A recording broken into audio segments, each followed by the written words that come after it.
Friends అందరికి మా side current పోయింది ఇప్పుడే, ఒకటే సెకండ్ అవుతుంది. గుడ్డు కొట్టడంతో పోయింది. గుడ్డు వరగొట్టడంతో కరెంట్ పోయింది. అంటే మరి ఈరోజు అన్నం తింటున్నా తెలియదు ఎందుకు. లైట్ మా కరెంట్ పోయినా ఫ్యాన్స్ రావు గానీ కరెంట్ అయితే వస్తుంది. మాదైతే 2 ఎగ్స్ కర్రీ. నువ్వేం చేస్తున్నావు రాములు? చపాతి అయితే వేసిన ఇలాక పిల్లలకు, వాళ్ళందరూ తిన్నారు. ఇది మా కోసం అన్నమాట కూర. ఎగ్ ఫ్రై, పొద్దునేమో ఎగ్ గోకరకాయ, ఇప్పుడు ఎగ్ ఫ్రై. ఎవరు చేసారు మమ్మీ?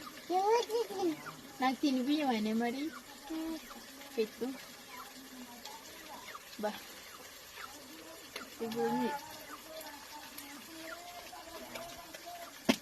మా చిన్నమ్మలకు కోపం ఎంత ఉంటుందో